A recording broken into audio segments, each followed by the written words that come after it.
Yo, what's up, guys? It's me, Tito Bapo. Welcome back to another stream of Top Deck Games, hosting a flagship battle here. Here we go, round number one for our flagship battle. We got Dominic going up against Laurence. Very strong players here for our flagship battle. These guys are no slouch, as you can see. We have Enel up against Red Purple Law, which both are very strong contenders in the metagame, especially Red Purple Law.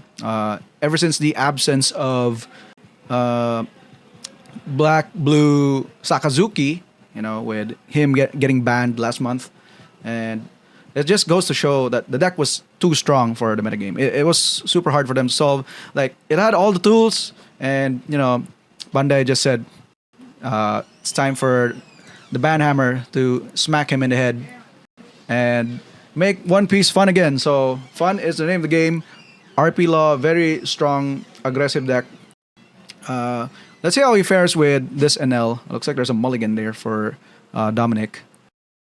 Yeah, for those who are not aware of the game of One Piece card game, you are allowed to mulligan max once. So you have one shot in making sure that your starting hand is playable, if not winnable. Like, a very strong curve is what you need in this type of game.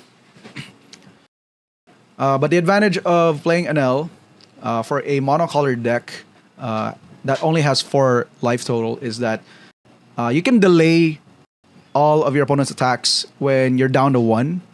And if you survive, you basically get his trigger, getting him another life from top of his deck. So it basically heals. And since it's a yellow deck, he's gonna have a lot of triggers from his life total, which can pivot him to really go off and take control of the board. But looks like things are looking to rev up here for Laurence, playing that chopper, 4K chopper. So let's see how Dominic is going to start on this type of board states. He plays a 4-drop as his turn.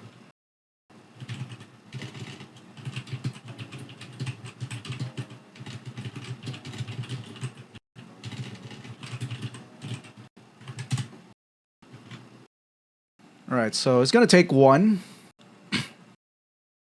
Looks like he lost his 1-drop over there. And it's gonna attack. So the real question when you're playing NL is, how much are you gonna manage your resource of your life total? Because you still need to fix your life. Looks like he's going to the bottom with 8 kid. Nice, even ramps as well. Attaches to chopper, pressuring him further for damage. Dominic seems to be a little bit flustered with how the game is going. As you can see, the power of Red Purple Law is very aggressive, to say the least. So once again, guys, if you've just tuned in, this is the flagship battle for One Piece card game. This is for the month of April. Every month we host this special event where players get a chance to win very special prizes that cost a chunk of money, which is why these guys are playing. And also for pride, definitely for pride. You want to get your name up there on the board. We also feature our champions as well every month through our website, topdeckph.com. So be sure to check it out. As our previous champion, I believe, was Ives. Right, plays a 6-drop Luffy. Oh no, 5-drop Luffy. So the effect is to KO. Oh, it's a trigger. Okay. Okay, so what happened was Chopper was still attacking, and the Luffy trigger activated from the life total. So it gets to KO. A little bit of misplay there, I guess, for Laurence. Didn't anticipate, that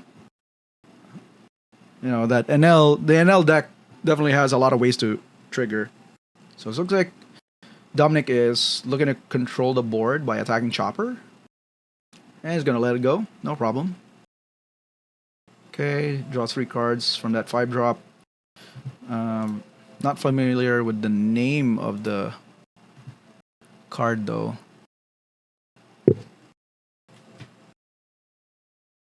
So what is Laurence gonna do at this point in the game? He's got some good pressure with 8 Kid. He's gonna get guarded though. Shirahoshi is the name. So he gets to draw 3 cards, I believe. Draw 3 and discard 2. So we'll take out the Shirahoshi, putting it at the bottom. And he's just gonna slam a bunch of cards, add additional pressure.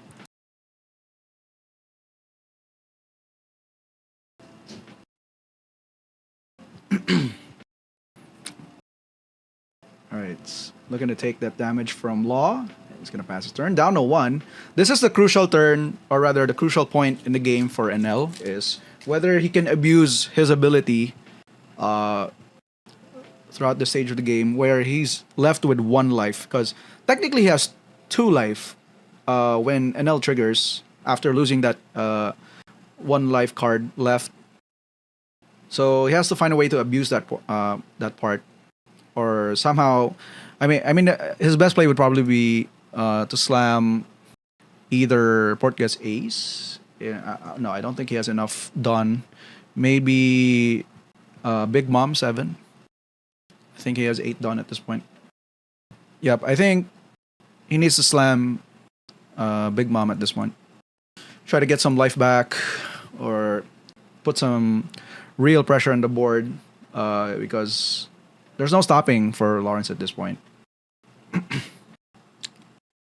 Needs to buy time until he can slam Portgas Ace later in the game. Drag this a bit further. This question is he gonna attack 8 Kid, or is he gonna just? It's kind of risky to attack RP Law, because not only does he have threatening board on his side, but he's still at 4 life. So if he attacks, that's gonna give him 1 card in his hand, should he choose not to activate its trigger. So I'm still thinking whether he wants to attack. I would incline not to, as giving him a card means that's an additional resource for Laurence to put more pressure on the board and try to control whatever Dominic is planning to play this turn. He's got some events in his hand, I believe, like a Thunderbolts. Yeah, so I think this is the better call. Oh, but he has a blocker. Okay, so he's forced to use the blocker and guard. Yep, just to protect 8 Kid, which is nice. So 8 Kid's ability is when a Dawn from your field is returned to your Dawn deck, add 1 Dawn from your Dawn deck as active. So very, and it's a blocker as well. So very sick card for Laurence to have. So he's super ahead in the game. The question is, how is he gonna approach Enel's triggered ability when he is going to attack? So there's the events taking place. So Dominic doesn't want to die randomly this turn, which is good. So Laurence could be, and he's got a 5-drop already on the field, which I believe is Gedatsu. Okay, up to one of your opponent's characters with cost equal less than their life. So he definitely took out the blocker from Laurence's side, which is Shuraya. When attacking or blocking, this character becomes same power. Okay, so that's actually one of the key cards for RP Law's deck.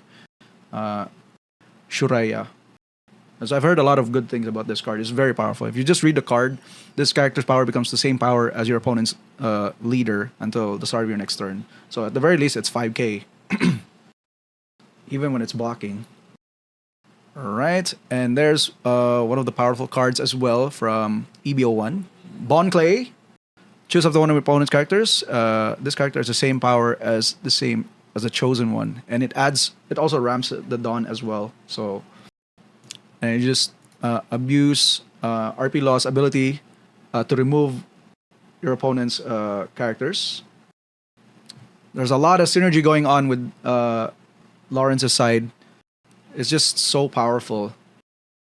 The red purple law. Like you have a lot of these characters that ramp up with that have recurring effects. They kind of end up being bad in a standalone purple deck, but with RP Law's ability, the leader ability, it basically you can just abuse that ability and clear the board from any other threats your opponent plays, and then no matter no matter what, and then you just keep playing all these characters with recurring effects of returning your Dawn from your Dawn deck and just ramping up, so you don't lose a lot of tempo. Oh, but looks like Dominic was able to control the board all of a sudden, which is good. So it's not outs, and with one attacker, things are looking bad for Laurence. Only the leader. Looks like Dominic is about to take over the board shortly. I was able to play Frankie, easily taken care of. And now, there it is. Your boy Portgas Ace with Rush. Heals, and then if you have 2 life cards or less, it gains haste. So it's pretty good. 10k Rush is not, not a joke. So things have turned really bad all of a sudden for Laurence, while Dominic is looking to make a comeback with what seemed to be a dire situation for him in the past few turns. Raise Max is used. It's basically another Gordon, I believe. And then it's going to attack with RP Law. So now Portgas Ace is 7k, if I'm not mistaken. Right. Wow. Guard as well as event. Looks like Laurence is struggling. Tried to attack, I believe, Portgas Ace with Kid and Killer. I don't know, I just want to attack him. For opponents too, like this game's 2k. But Dominic is running a resource. He's still ahead in the board right now, because not only he can basically take out Kid and Killer, which did not happen. It's like Laurence deciding to protect him, making sure he doesn't lose his pressure on the board. If he does, he might lose control of the game again. So tough decision for Dominic, whether he'd want to give him a card or just take care of that. Yep, I think that's the better choice. And now Laurence is back to square one, where he needs to build a board. He has to take care of this 10k Portgas Ace, super annoying. And now, oh my god, is that Katakuri? Oh, Jesus. Oh, Lord.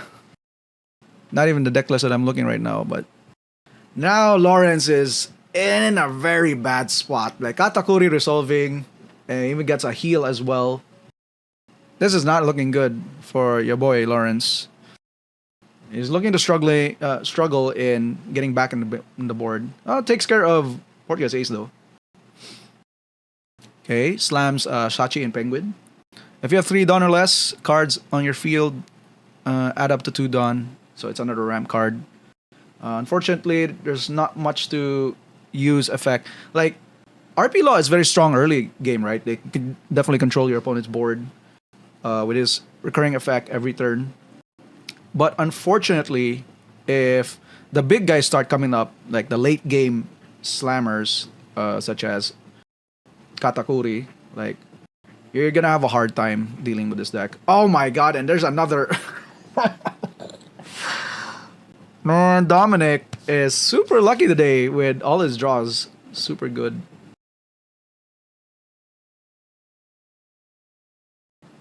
This is looking really bad for Laurence. And I'm saying it over and over because it looks really bad.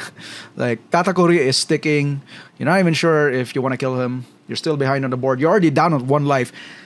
Dude, Dominic's life is already back at 4. That's how crazy the deck is. Like, if you're not fast enough to deal with this board state, or rather kill Enel as quickly as you possibly can, or find a way to remove.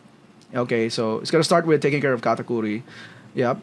I guess that's the good news, Doc Pao, for Laurence. He's got no cards. He's just top decking, but so far he's top decking really good, with another Portgas ace in the previous turn. Uh, checking his card pool in the discard.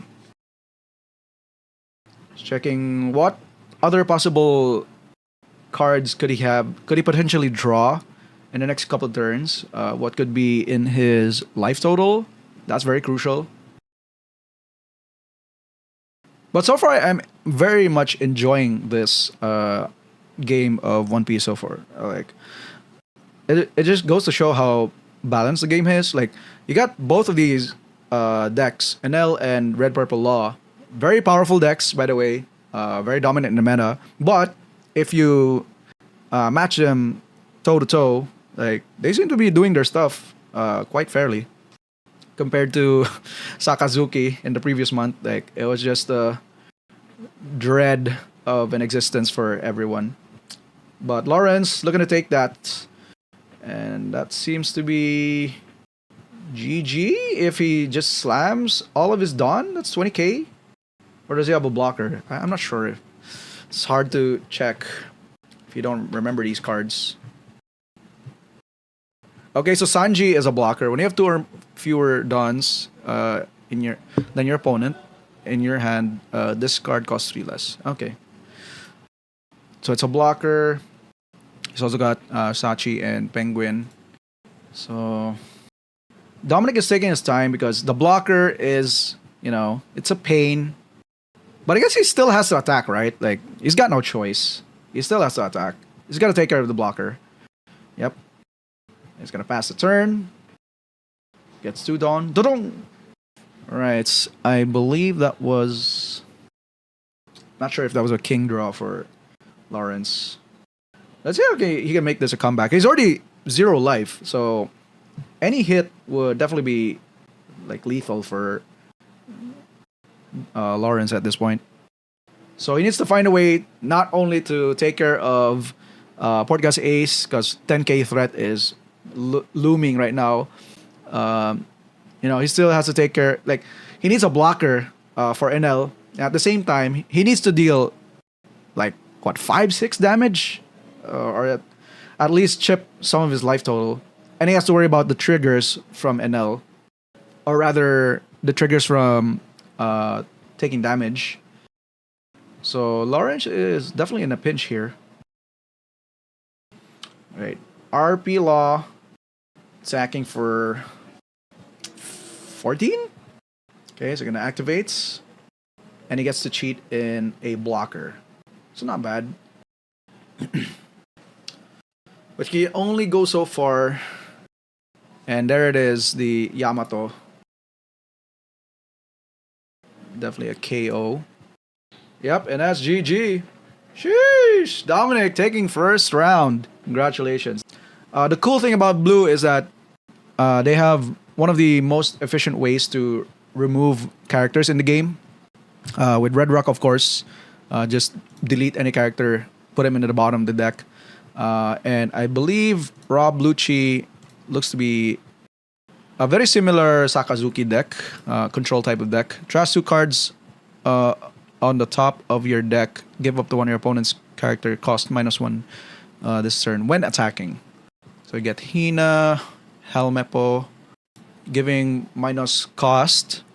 And then you have the CP9 synergy with Kaku, just deleting any character. Khalifa to fix your hand. Gecko Moria for that synergy in the graveyard. Yeah, seems to be a very straightforward control deck with some graveyard recursion. Spandine, return 3 cards with CP from your trash to the bottom of your deck. Play up to 1 for cost lower character with CP other than Spandine from your trash vested. Cool. Lots of recursions going on. A bit of removal. Trash 2 top from your deck. Finger gun. KO up to one of your opponent's 5 cost or less. Pretty sick list.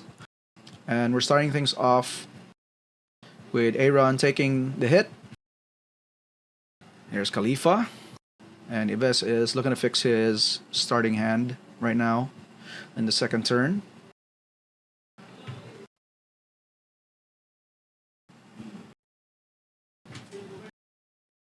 I mean, there's going to be a breaking point somewhere in the middle of the game where the cards aren't going to be thrown at, you're going to end up spending all your resources at a focal point in the game. It's hard to tell which one may have the upper hand in terms of matchup. With Boa, you may activate this when your character leaves play from one of your abilities. If you have 5 or less, draw a card.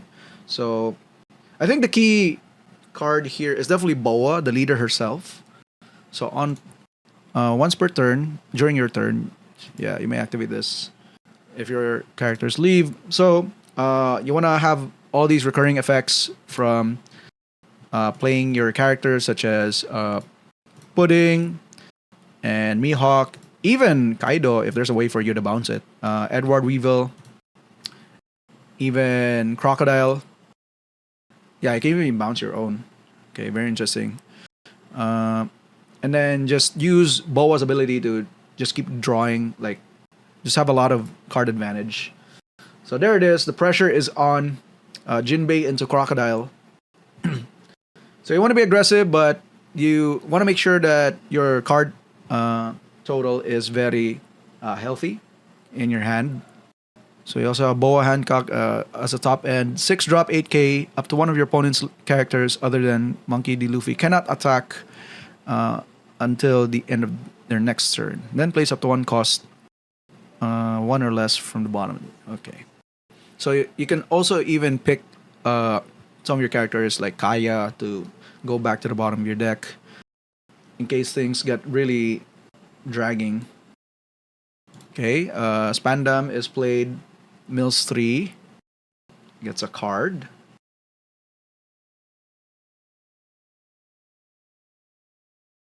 So we're gonna pressure with Khalifa, and this may be a sign from Ives, telltaling Aaron to, and we're gonna be here for a long game. Like, I'm gonna start taking care of your characters on the board, and Aaron says, "Fine, let's play that game." I'm gonna guard it with Charlotte Pudding. Rob Lucci has yet to attack, and he already has a stage, I believe, which is Eddie's lobby. You may rest this stage. Looks like he's attacking. Okay, he's milling 2. Gets to guard as well.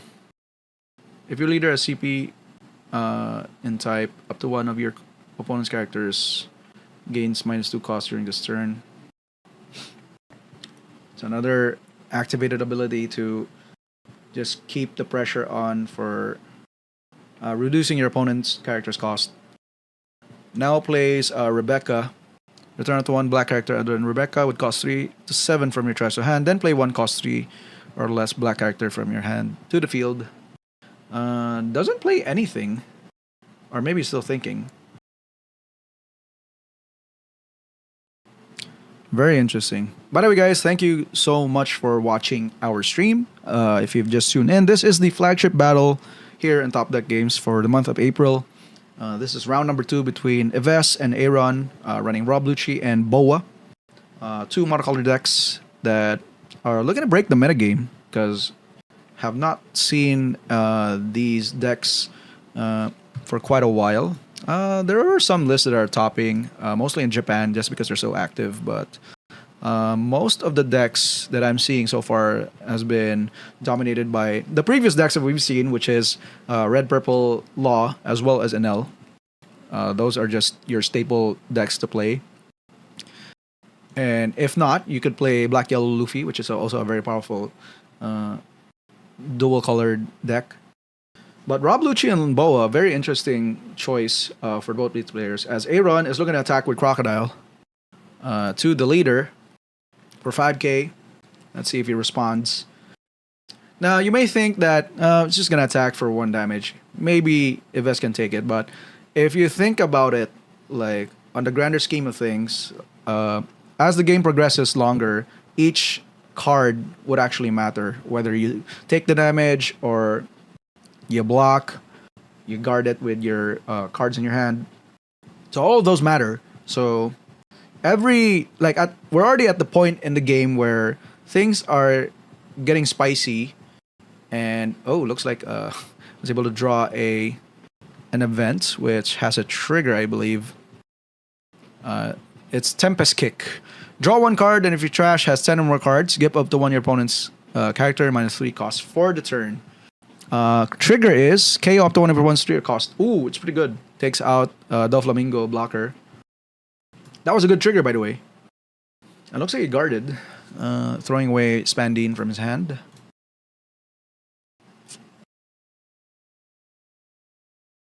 So as I was saying, things are getting really spicy. As you can see, Ives is willing to take 2 damage for the turn.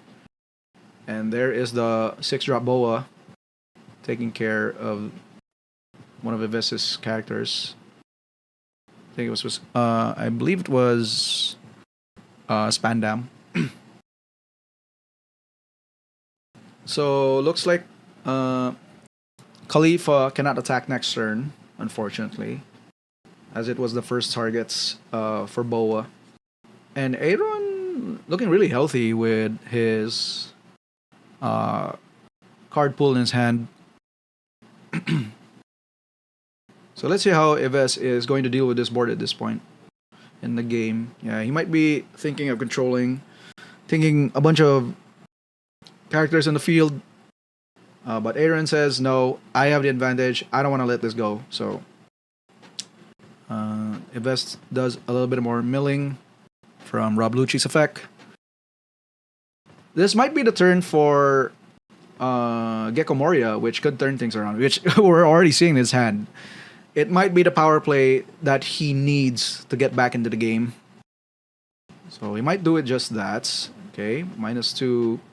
Yeah, that's -2 cost for Boa right there. He could try to take care of Boa because 8k is also not it's nothing to scoff about. Oh, what is this card? It's the first time I've ever seen that. 8-drop. I'm not sure because of how the alternate art looks like. So double KO. That seems to be a very good card. Let me try to look for another Rob Lucci list and see what that card's all about. But anyway, still a very good turn here for Ives, taking care of 2 characters off of Aaron's field. But Aaron has Red Rock in his hand, so not too worried about that character. I believe that's Sabo, but not the Sabo that we know. Not the 5-drop Sabo. Looks like an 8-drop.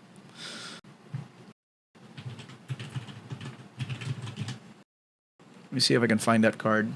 Very curious. Yep, there's the Red Rock taking care of that 8-drop.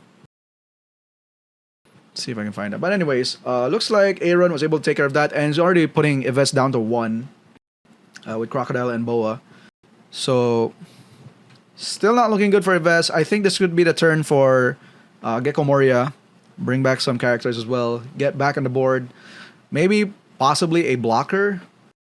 Draws for a turn. That's another Gecko Moria. I don't know about that. I think you needed like a 2k guard. That would have been a crucial card to have. But look at Aaron's field, like 4 life. Still looking very healthy.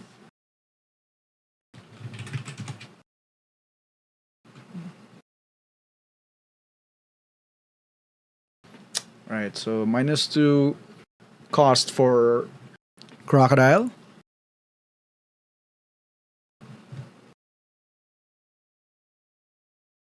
It's not issue.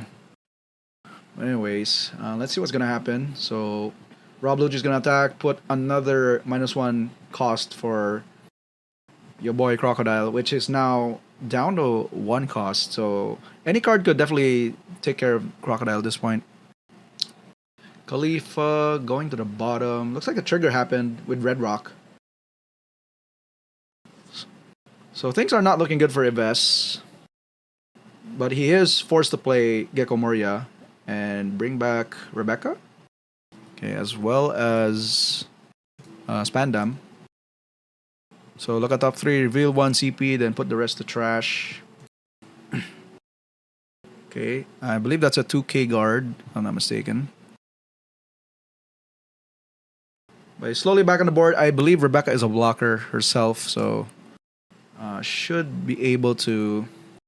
Yeah, then you could play another. So Ives is slowly flooding the board once again.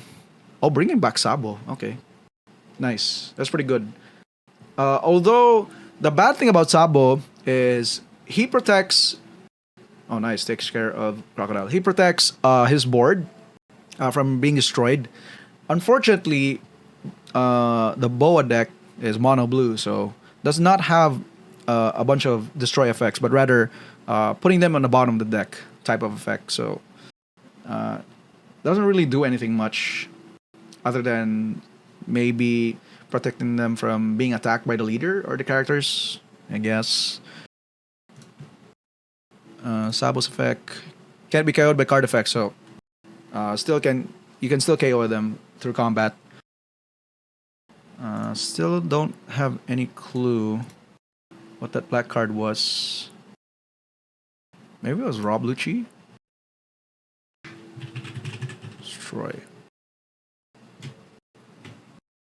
So there's the Brook taking care of Crocodile. KO. And Boa looking at pressure. Invests life total. Looks like he's thinking about taking it. He does have one blocker. I would consider taking it, by the way. Like, he's super ahead on the board. He's just one. Like, the most probable play for Aaron is most likely Kaido. But I think I saw a different Kaido 10 drop in his hand. Maybe the Rush. I think there was a Rush blue, if I'm not mistaken. So it's not gonna take any risk. Trades with Rebecca instead. And there's the Kaido 10 drop. Okay, so it's like bounce effect and gets to draw. Alright. I remember buying that card. So Kaido 10 drop. Just very powerful tempo play. Negating Gecko Moria's effect from getting back on the board. So it's up to Ives to most likely bring back Rebecca once again. But another fear is that he could have another red rock, and that could cost him the game. So Ives is doing the math right here. I'm gonna find some way.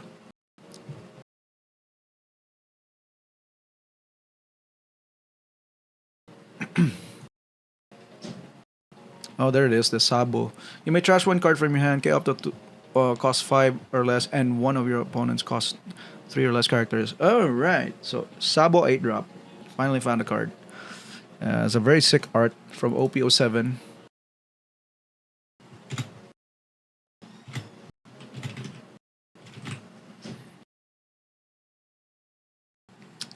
So very tough spot for Ives right now. He still has a bunch of outs, but not sure which one is he gonna choose. Okay, reducing the cost. Now Kaido is down up to 7. And then there's another Crocodile. Oh no, it looks like a block from Aaron. Boa is Bay. Yeah, Aaron's doing it. He's still looking at healthy 6. Oh, not 6, rather 3 life. But Kaido already down to 4. And he's looking to take it out using Gecko Moria's effect. Which is why he was doing the math. Bringing back Rebecca as well. Which also brings back another card that's going to reduce further down to 1. And Rebecca is going to play a card that could take care of Kaido, if I'm not mistaken.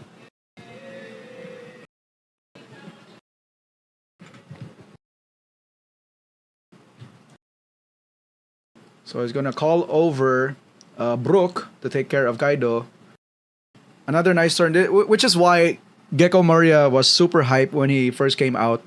as a black character here in One Piece card game. It's so cool to see a reanimation type effect that just chains a bunch of recurring effects from all of your characters, which is so good. Which is why bounce effects are like very bad. I mean, to deal with these black decks, especially if you're mono blue. So your only really clean answer is red rock at this point in the game. One life Ives, but super ahead on the board with 5 characters already, and Gecko Moria as your top end. I mean, that's a sweet deal if you ask me. Like, super, super good for a turn for Ives, but now he's looking to pressure his life total once again. Ives, not worried about letting go of Rebecca once again. But how is Aaron gonna break this wall? Sanzen Sekai, alright, taking care of Brooke at the bottom. And he gets to draw a card, I believe, from Boa's effect. Gonna play Pudding. He's gonna draw, I believe. Okay, your opponent shuffles all their hands, and then your opponent draws 5. Okay. So I think he's just taking care of his hand, making sure he doesn't get ahead in the game, which is a cool effect, but Aaron still not out. Looks like the tides have turned if you look at the board state right now. Only has Pudding at this point, while Ives has a bunch of characters and a bigger character, which is Gecko Moria. But the timing for Charlotte Pudding was pretty good because he had a second Gecko Moria in his hand. So let's see if he could draw it though. And he is going to draw for the turn, definitely. So he still has another shot. Both players are at max Dawn. Alright, let's get it. He gets Sabo. Whoa, that's pretty good. Can take care of Charlotte Pudding. And it's a 9k drop. It's another powerful effect. Right. Make Charlotte Pudding down to 2 cost. Let's see how he's going to play it out.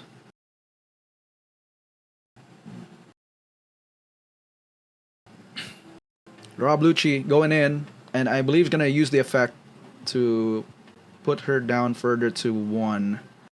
Yeah, 1 cost remaining for Charlotte Pudding.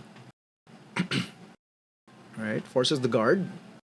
Only has a bunch of events left for Aaron in his hand, so not looking good. I think this is the powerful theme for black decks, especially Rob Lucci, which is pretty good in a sense that you can bring back all of these characters and have these recurring effects.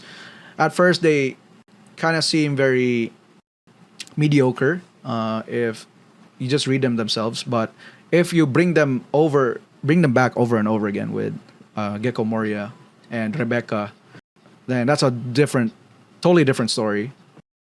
Because right now, Ives is sitting at 1 life, but he's controlling the board super smoothly. Just like how you would see in a Sakazuki deck, diba? Like, it's so good. It's super efficient, and looks like he's gonna throw the another Charlotte Pudding, which I'm not recognized, being blocked by Gecko Moria. And there's the other Brook. It's gonna play another character. There's a Sabo. Draw 2, discard 2. Just hoping to get a Gecko Moria right there. But guard effects would be okay, just to keep it safe. Sabo is actually very strong in this deck because it just messes up your opponent's turn. So looks like we got a searcher here for Aaron. Sengoku. Look at the top 5 cards. Get 7 Warlords of the C-type card and add to hand. And now he's already at 2 life. This is not looking good for Aaron. Like, it's been back and forth. Aaron was like super ahead in the game, and now Ives just slowly withering Aaron's resources. All of his characters are basically gone at this point. Alright, he gets a Jinbei. So looking to get back on the board, but I don't know how he's gonna deal with this Sabo and Gecko Moria. I think he still has a red rock in his hand, if I'm not mistaken. 6k to leader. He could opt to just guard. Guard is fine. Yeah, block and guard with Sabo is also fine because it's 6k. A little bit easier to manage. Yep, just guarding with Spandine with a 1k guard. So you don't have to waste your resource in your 2k resource of guarding. So a bit of a pinch here for Aaron. His own Gecko Moria doesn't really do much. He can bring back his Sengoku Searcher for a power play. But he needs something. He needs like a huge beatdown type of character to slam in. Like another Kaido would be good. But we're not seeing it. Jinbei into Gecko Moria. It's not a bad play. So he's gonna bring back one card. Taking up Crocodile. He's got 4 Dawn left. Probably play it with Jinbei as well. But the fact that he has no guard means he's very vulnerable if he passes. Sanzen Sakai instead. Taking out Brook. Draws a card from Boa's Vec. And he's looking to pass a turn. Okay, draw for the turn. He's got 4 cards in his hand. Still very ahead with Gecko Moria and Sabo. Right. Uses Jinbei for guard. He's still got 4 attackers.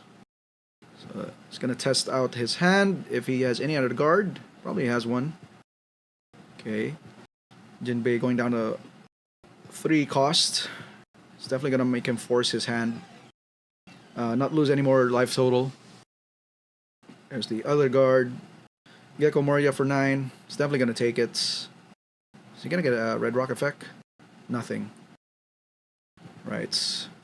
Gecko Moria down to 2. Oh, slam Sabo. Oh my god. And they're both dead. Ooh, that was disgusting. And he leaves Sabo as a blocker. My god. This was such a masterful play from Ives. Very sick. I don't know how Aaron's gonna come back from this. Like, that was just a very efficient way of a turn. If you were up to this point in the game, like, that just goes to show the masteral of the deck coming from the player himself. Like, I would have played it differently if it was me.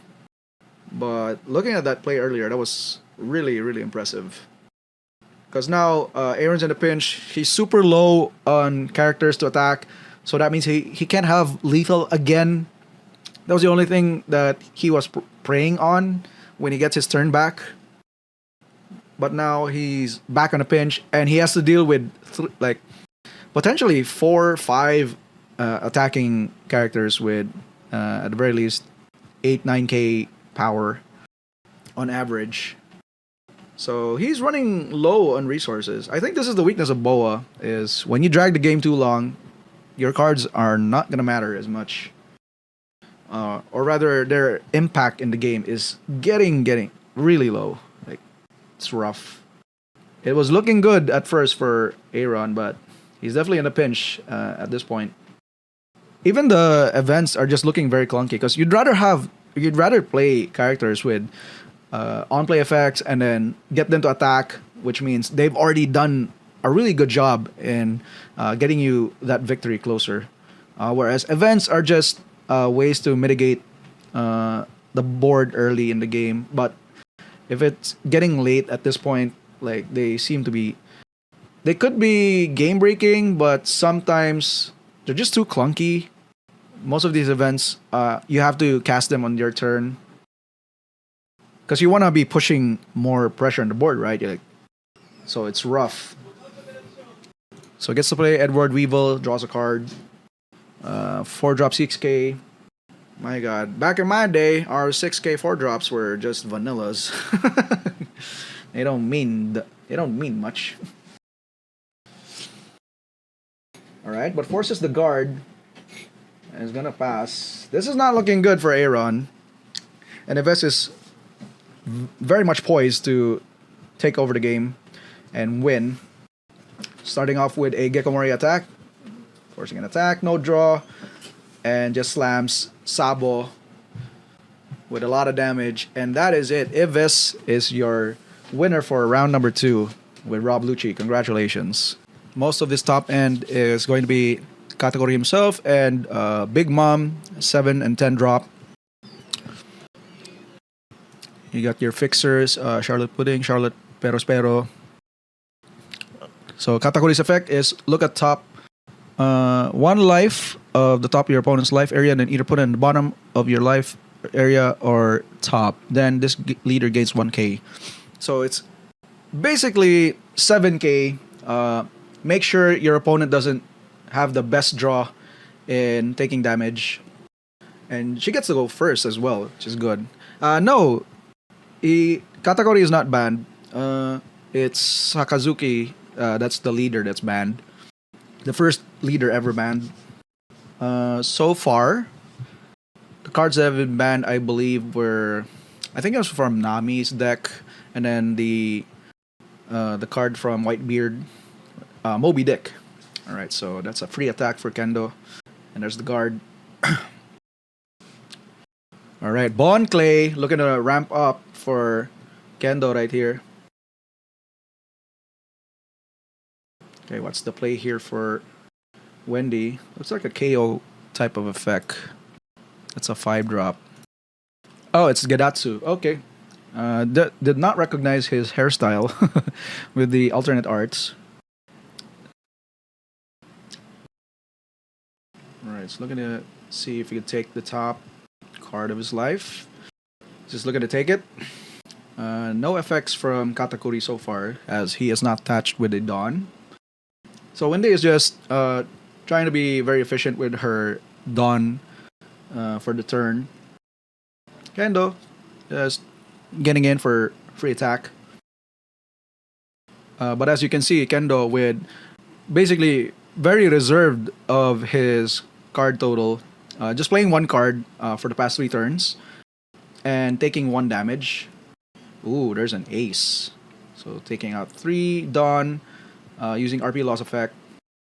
Taking out Gedatsu. It's a good play. And then Bon Clay comes back as well. Wow. Okay, it's like the power of RP law is taking a lot of effect. Wendy, what's the play gonna be? We saw how resilient the Enel deck was. Let's see how Katakuri is going to deal with RP law, because so far Kendo is perfectly playing his 3rd turn quite well with a very early port gas ace. Like 7 drop 7k is pretty big. Alright, looks like that's a 5 drop draw 3 for 0. Can't remember the name, but it's definitely a good filter. You normally want that in your top end of your life card or life pile. So you'd have the free trigger of drawing a bunch of cards. So it's gonna discard 2. I think one of them is an events.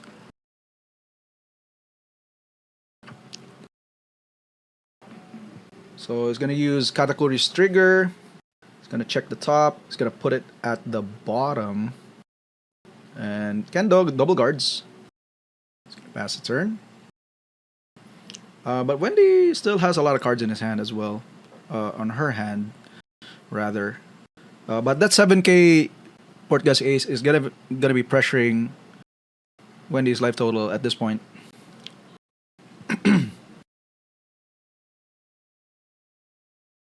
Still thinking whether to take the damage.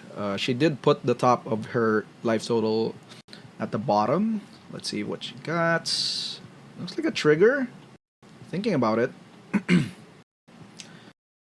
So she's deciding whether to put it into her hand or let the trigger happen. Oh, and it is. Alright. Looks like it's a... Not sure what that card does. I'm not sure if it's Capone BG. Let's see if we can find that card. I think that's Spero. Give me discard. Not the discard. Yeah, okay. So it's pero. It has the trigger effect of discarding a card, and then you may play this card. So it gets a free 5k drop right there. And it has the effect of look at top three on KO. Top of your deck, reveal up to one big mom pirates and add it to your hand. Nice. It helps search your top end big moms, which is very good if you really wanna end the game very quickly with your yellow deck. But there it is, the 8 kid. Right, nice. The Gordon effect. It's gonna take out the Pero very quickly into Reiju. Wow. Very efficient play from Kendo. Nicely done. And I think we're seeing how powerful the RP Law deck is. Just super efficient. As Wendy was very trying to be very efficient with her Dawn every turn, Kendo just takes it up a notch and just plays multiple characters with the effect of these characters, or just by ramping up with the Dawn, and then RP Law just taking advantage of just putting it back and then taking out your opponents. No, don't move the table. Pushing it too hard. But anyway, Kendo in a very good position. They are equal at life total, but Kendo is definitely up ahead in the board at this rate. Wendy draws an events type of card. It's the you're the one who should disappear. What is with these translations? Trash up to one card from your hand. It's a free 3k counter. It trigger if you have 0 life. Put a cup card. It heals. Then trash up to one card. Trash one card from your hand. All right. And Kendo's not even. Wait, what? Looks like he's blocking. Okay, so looks like Wendy just wanted to take out the Bond Clay, and Kendo obliges to. Oh, he doesn't want to let it go. Looks like it's a very powerful card to keep on the field. Looks like he just wants the recurring effect of Bond Clay just ramping up, and then using Law's effect over and over again to clear the board. But we're almost getting to the point where we'll see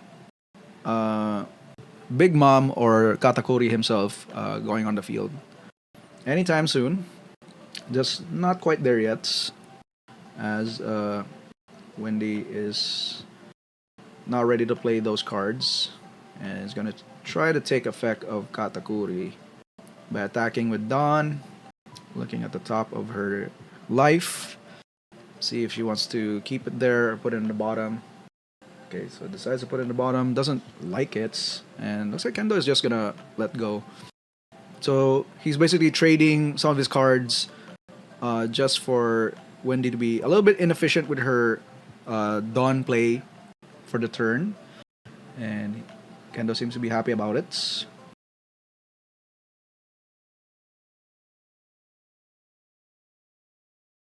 Alright, so Port Guts Gaze gonna go in for 7k. She does have a bunch of events on her hand, so may not be reluctant to attack. But she is running out low on her cards. I don't think she wants to throw her Big Mom anytime soon. She definitely wants to play it next turn, hopefully. 6, 7, 8. Yeah, I think she has one Dawn left on her Dawn pile. And that should be able to... Oh, throws out the Big Bomb. Yeah. Okay, so she's just happy to keep one of it.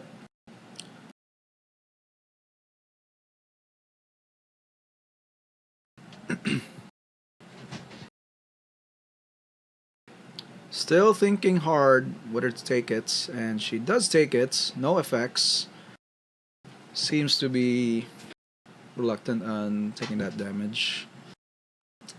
Reiju being played. Looks like Kendo slipped up with his card right there. Okay, so Reiju's effect. Draws 2 cards. I believe it's going to discard. If you have equal. Oh, okay. Oh, wait a minute. Wow, that's actually really good. If you have less than or equal Dawn on your field than your opponent, if you have 5 or less cards, draw 2 cards. Wow, that's actually a really good card. Okay, no wonder people are playing RP Law. Like, so I guess Laurence was just super unlucky from his game because looking at Kendo's board right now, like drawing multiple Reijus and just having a lot of cards in his hand, but at the same time already putting a lot of pressure with an early Portgas Ace as well as 8 Kid for a blocker. Things are looking rough for Wendy.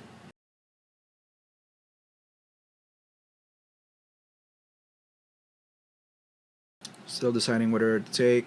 There's still a 8 Kid.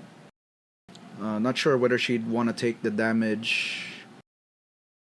I kind of feel like at this point, Big Mom might be too slow for next turn. I think Wendy needs to focus on taking care of the board at this point. Because it's looking really rough. Like, multiple 5Ks. You got a blocker as well. You got a 7K on the field. That's already been doing a lot of damage.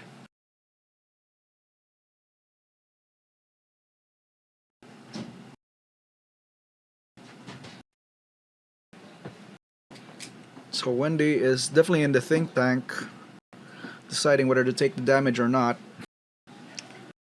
or whether to spend her event right now.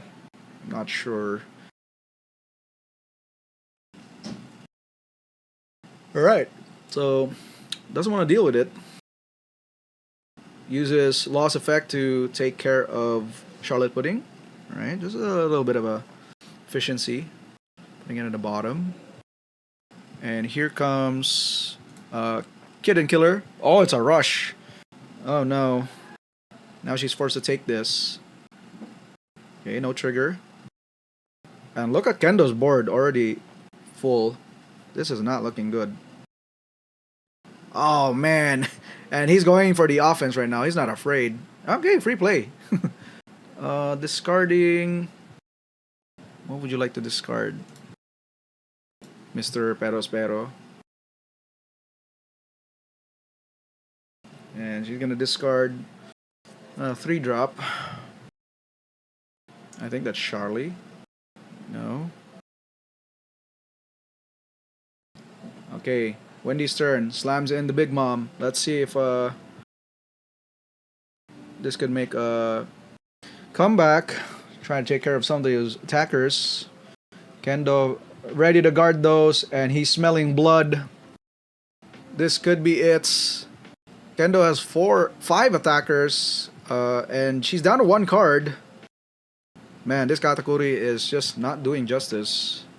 It's gonna take the damage. Alright, takes on 1 attacker though.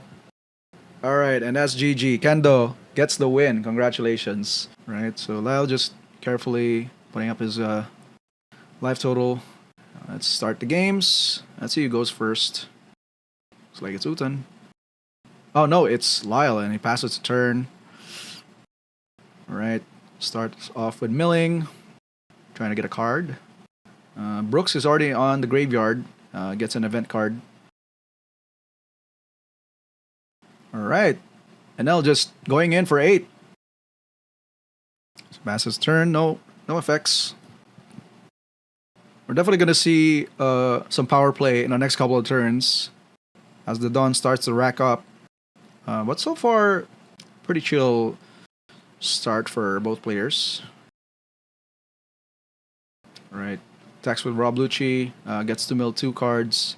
I think the good thing about Rob Lucci is that by himself, he is a very good enabler for Gecko Moria and Rebecca. Alright, Rob Lucci as a character coming in.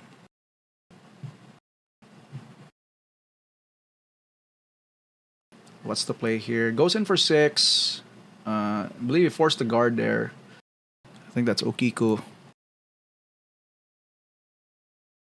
And now it's Jonathan's turn. Let's see what he's gonna do is look at his graveyard, and but I don't think it's enough for a power play for Gecko Moria. I think Rebecca is the choice here.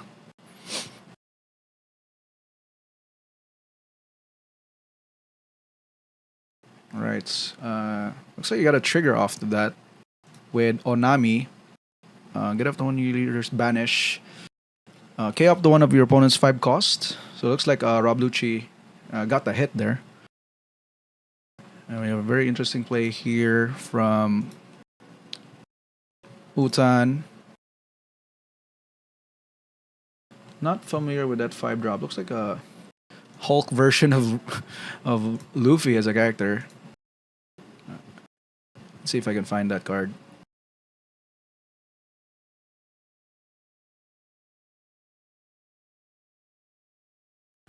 I think it's I believe it's a new card from OPO7. Looks like he's gonna guard from Enel. Lyle's getting stressed at this point. Definitely not recognizing the card on Jonathan's end. There's the Big Mom though. One of Enel's top end characters right there.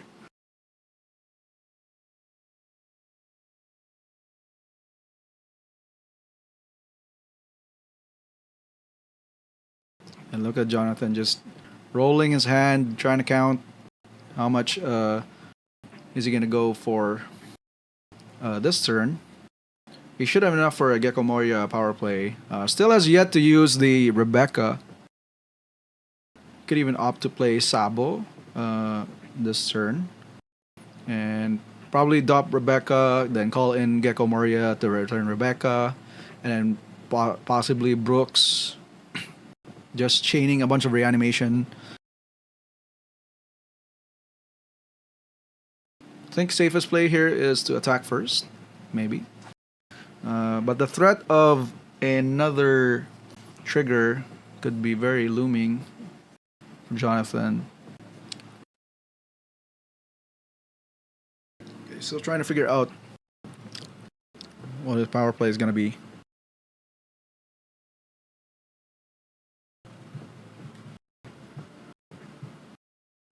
Alright, finally found the Luffy card. It's a 5-drop 6k. When attacking, trash up to one of your opponent's characters with cost 2 or less, then place as many cost 4 higher character cards from your trash on the bottom of your deck in any order. For every 3 cards you place, this character gains 1,000.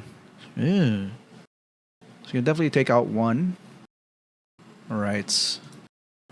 Plays Tempest Kick. Draw a card, and if your trash has 10 more, give -3 cost to one of your opponent's characters. So I was looking to take out Big Mom right here. Yep. Should be the obvious choice. And then Rob Lucci can attack, furthering plummeting her cost. So Big Mom's already down to 4. He also has Sabo.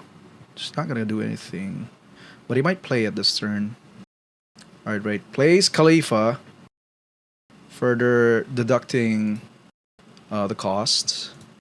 Draw 2, trash 2, then give one opponent's characters -2. And you might be playing Brooks. Okay, taking out Kaku.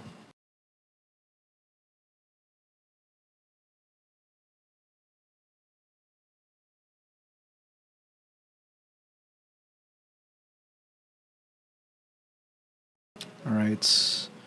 It's like a guard there for Lyle. But losing Big Mom very early, it's definitely painful. This is the power of Rob Lucci, by the way. Like, efficiently taking care of anything that comes into the board.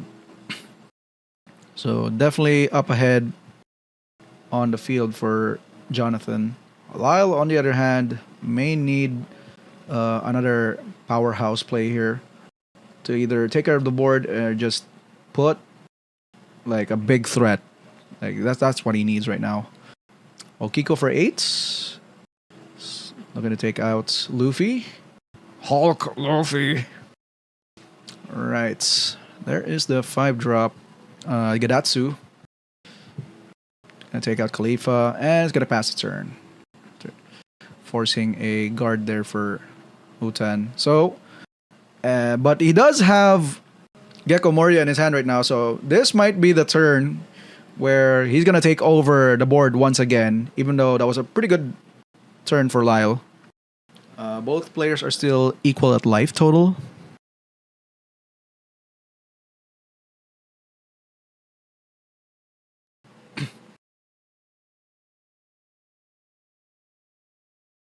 Right, Rob Lucci attacking, taking out Okiku. A little bit of control on the board. I think he just wanted to mill some cards, try to see if he could get more value from playing Gecko Moria this turn. He's definitely most likely gonna play it. Or not! Okay. Plays a different card. Very interesting choice for him to hold up Gecko Moria. But Lyle was already up back to 4 health. Interesting choice there for... Oh, but here's the Portgas Ace for Mr. Lyle.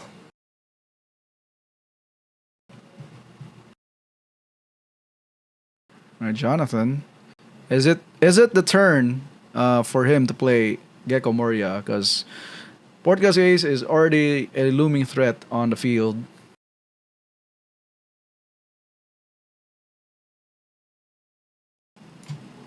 So the card where there was Stussy. Place one of your characters into the trash. KO up to one of your opponents. Alright, so it's just a trade-off. CP0. These are definitely new cards coming in from OPO7.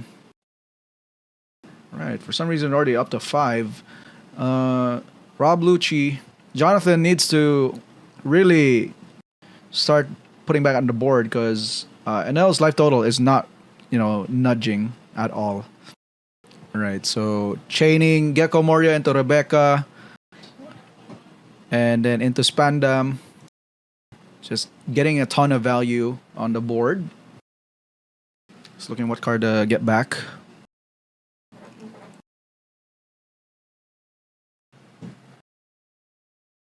Alright, Stussy. Maybe going in for another attack. He could have just attacked first, probably. Now he's a little bit wary of getting taken out by Portgas Ace. So it's leaving Stussy to be on the defensive rather than aggressively giving Lyle an extra card or an extra trigger effect. Because Enel can be definitely be annoying to deal with.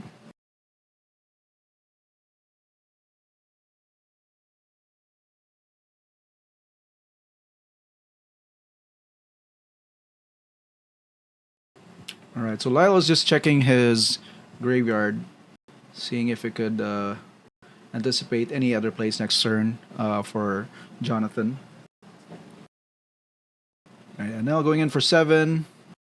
Takes out 2 cards from his hand instead. And there's the Katakuri play, putting it back on top. He's gonna pass the turn. Oh, he's in it for the long game. That's what I'm seeing. Very interesting choice of strategy here for Lyle. So just making sure Gecko Moria gets controlled. He's gonna have to find a way to put it, really put him in the graveyard. Maybe another Big Mom type of play. Alright, gets the guard. Portgas Ace gets taken out by another Stussy. Looks like it's gonna pass the turn. So another very slow turn of events here, where Jonathan is just also comfortable in slowly controlling the board, just trading off one resource after another from Lyle. But Lyle may be up ahead because he did take out 2 cards from Jonathan earlier with that attack. So I'm not sure if he's in a position to do anything else other than probably top decking Gecko Moria or getting it back. Doesn't seem to be. Look at it. It's like you see in the orchestra. You know, the maestro is flickering his wand. Rebecca takes the block. And now Jonathan is looking at Lyle's graveyard, checking what other potential cards could be coming out from his hand or his life total. Right, but it looks like here's another power play. Oh my god, double Luffy. Okay. You may place this card from your trash, character from the trash, into your trash. If your life is less than 2, KO up to one of your opponents for less, then draw a card. It's just a 5-drop 6k. No biggie. Decent pressure there for Lyle on the board. The Stussies are definitely bigger, that's for sure, but if you think about it, there might be some cool play coming up for Lyle with these Luffys.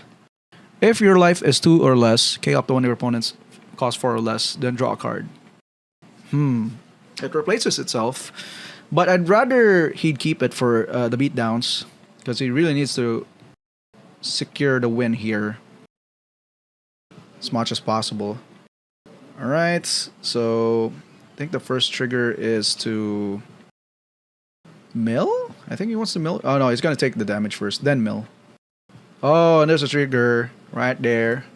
Shirahoshi gets him to play it for free and draws 3 cards to then trashes 2. So a little bit of fixing for Lyle, which is good. Digadatsu. Okay, Rebecca. Here's a small power play for Jonathan. Trying to get back probably a Brook. Yeah, which we have yet to see. Okay, looks like he's playing Kaku instead. On play, place 2 cards with type CP from your trash on the bottom, and then give up to one of your opponents -3 cost for the turn. No, it changed his mind. Okay. It's like he's opting for something else. Alright, Spandine is the choice here for Jonathan. He's entered taps. Play up to 1 for cost from trash rested. Looks like he's going to bring back another character. Bring 3 into the bottom. Yeah, I think Jonathan is a little bit worried about running out of cards to actually play. His deck is actually looking very thin at this point. Super, super thin. Brings back Rob Lucci 4. Place 3 cards from your trash on the bottom of your deck. Okay, up to one of your opponent's characters 2. And up to one of your opponent's characters costs less 1. Alright. Let's see if we could... Okay, this is actually good for Jonathan because now he's getting a lot of recurring effects. Oh, and there's Sabo as well. Draw 2, discard 2. It's just circling back and forth with his cards. But Lyle is still at 3 health and he's got a decent board, if you ask me. Like 2 6k Luffys and 1 Katakuri. That's already a looming threat on the other side. On top of that, you gotta deal with Enel's trigger. So it's quite a bit frustrating. Alright, so now he's gonna... Oh my god! And I don't know, man. Just play Enel because the triggers will come off. So gets a free card of that, fixing his hand once again with Shirahoshi. Bro, what are these triggers? Like, that's pretty annoying to deal with.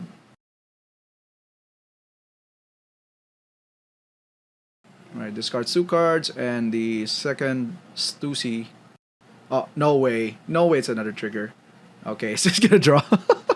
He slow rolled right there when he checked the card. Come on, Lyle. Don't do this to the viewers. Alright. You want me to win? No, you want me to win. That's what they're discussing right now.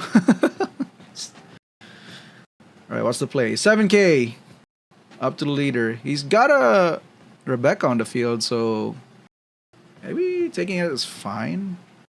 I was just double checking the card. What is he looking at? Okay, gets Khalifa. Jonathan not happy with that draw.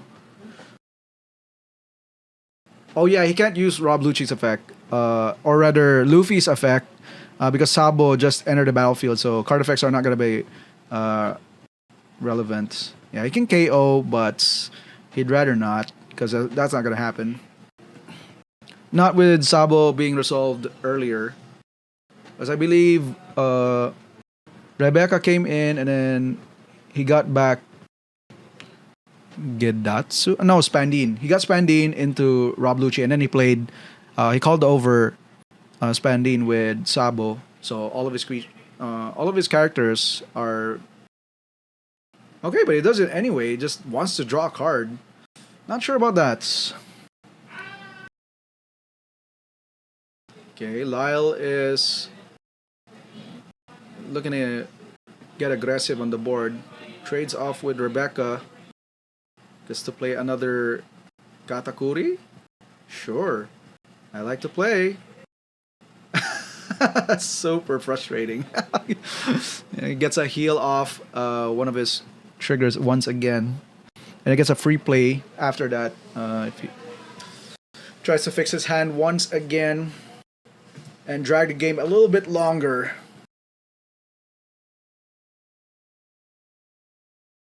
So still no Gecko Moria power play from Jonathan, but he's doing or rather, he already did it, but it got answered very quickly. But so far he's doing a good job in controlling the board. So Rob Lucci going in for 9. Okay, he's gonna let him draw a bunch of cards. Discards the big moms really quickly. Another 9. So looks like he's testing Lyle's hand cards right here, because he's definitely looking for the lethal. I think Jonathan maybe a little bit short, because let's not forget, this is where Enel's innate effect is going to be very crucial. So here it comes. So he takes the damage. Oh, and another play! Oh my god! Shiroshi for the 3rd time! What the hell? That is crazy! That's the 3rd triggered effect from the card itself. And Lyle must be feeling pretty awkward about that. Like, I mean, happy, I guess, because that's an extra card in his hand. And he gets the Enel trigger, which means he gets the heal. And he still has a bunch of cards. So now, Jonathan was really hoping that wasn't going to be the case, but now the math is going to be a bit off for him. If he tries to do a double 9K attack, because he could possibly block one of them. And I'm not sure if he has enough. I guess 1, 2, 3, 4. He could block one of them. Does Enel have a rush character? I guess he does, with Portgas Ace. I think that's the only thing he needs to be worried about if he doesn't survive this. 9K, 10K, or double 9K from Jonathan, and then if he survives, hopes for him to block. Unless he has another Rebecca. Rebecca could definitely be like a strong card to play in this turn. I was just gonna go for it. Yep, Scott 4 done.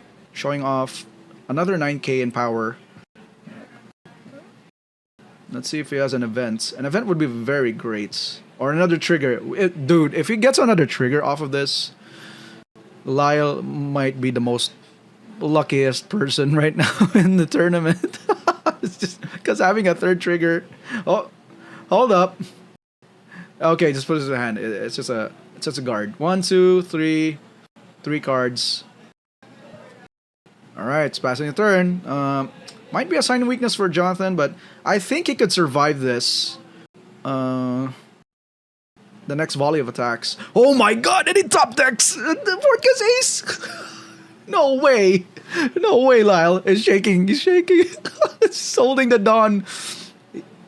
I think it could be possible. Taking it, okay. That's the first attack. Can he go for a second? Oh my god. He has to go all in. He doesn't have a... This is his last turn.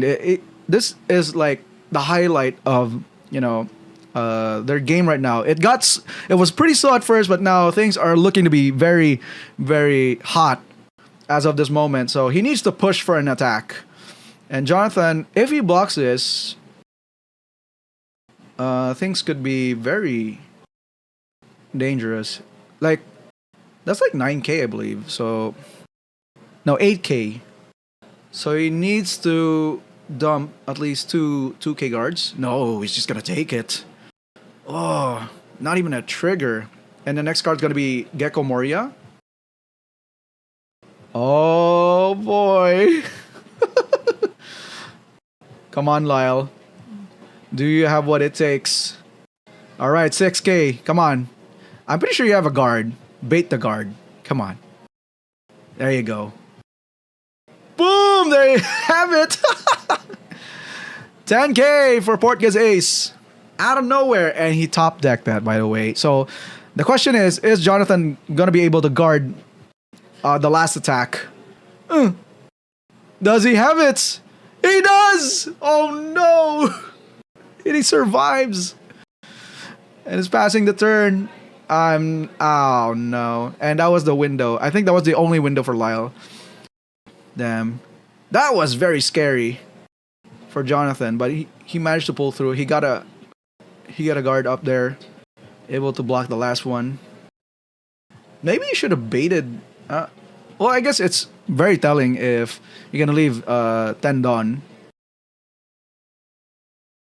However, the game is not over because once again, Enel is such a frustrating leader to go up against because now he's at 1 life again.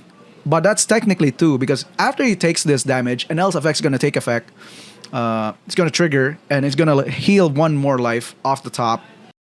And this is such a frustrating wall to go up against. Even with this decent board that Jonathan has built up, he still has 3 cards. He might potentially draw all the remaining cards. This last one and the next one that Enel's gonna heal. So that's 5 cards. So you're gonna have a potential of like average 3 or 4 blocks. So you gotta manage your damage really well. All right, let's see.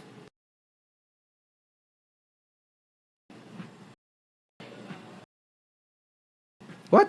What happened? There's a fist bump from Lyle. Is it over? Looks like Lyle scoop. I guess time's up. If that's the way it is.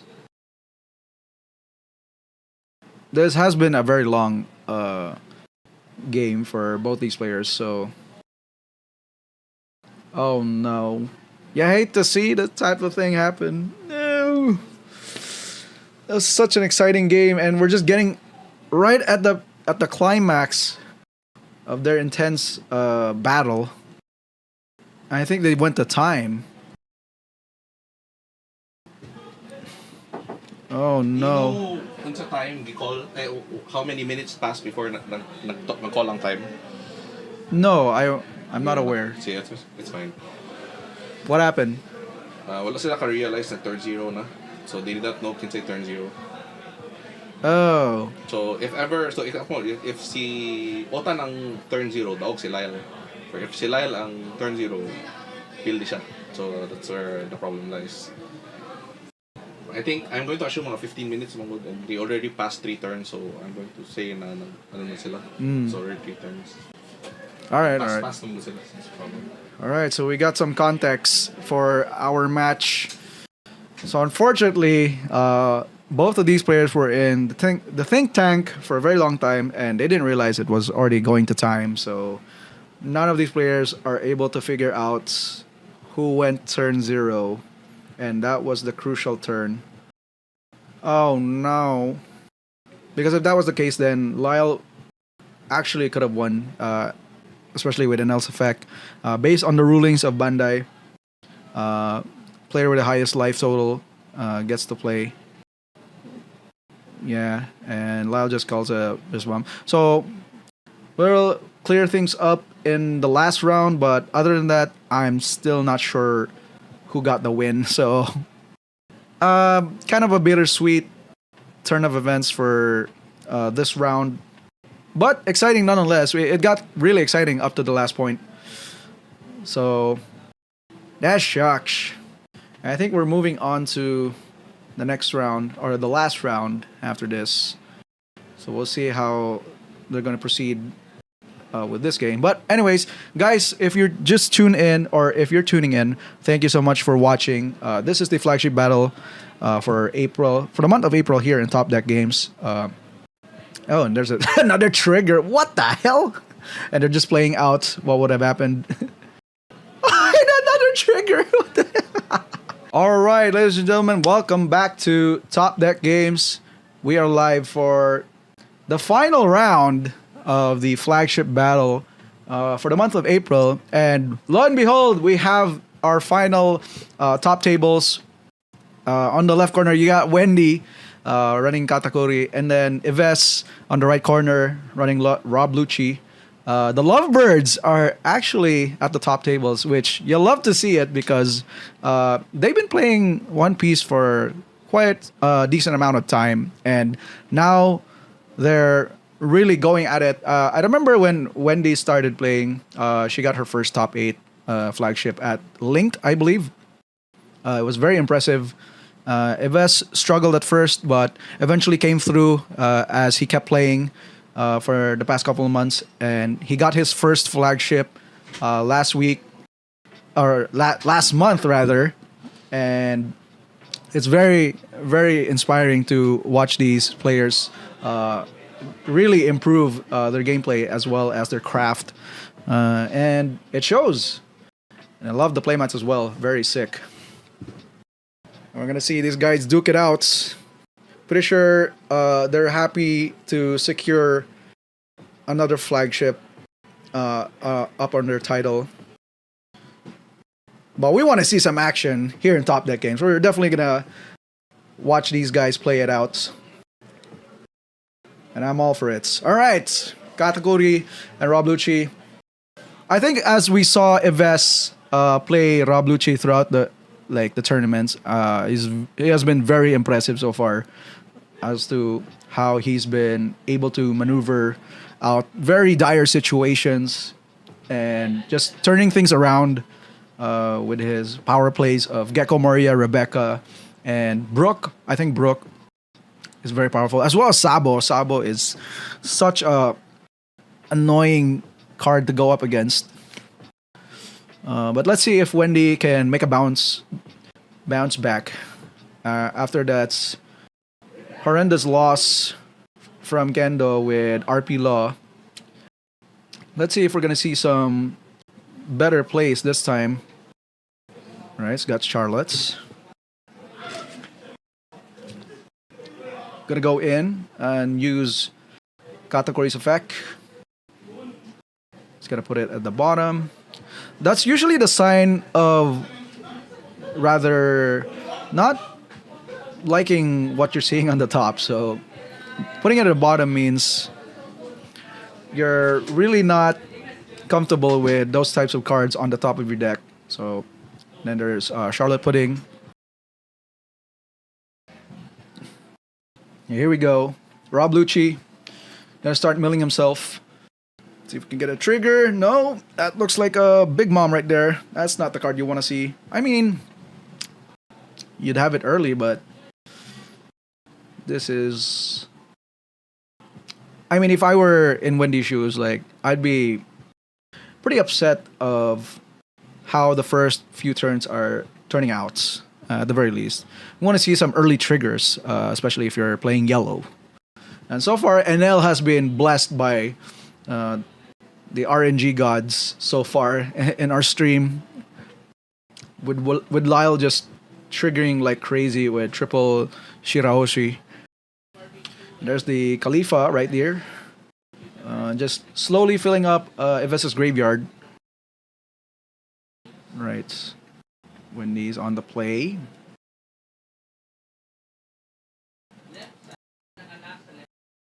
Okay, starts off with another trigger for Katakuri and decides to put it at the bottom again, which means like she's been very unlucky so far with her life total. Like she really needs either like a very good top end, like Katakuri himself, or probably looking for a decent trigger at the very least, like for a free play where you can put in pressure all of a sudden on the board. Right, what's the play here for Ives though? Sitting comfortably at 3 life. That's a lot of life for him. So 5k with Khalifa. He's gonna guard with Onami.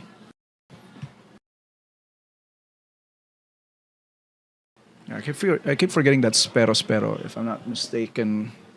From Wendy's end. 3-drop 5k searcher.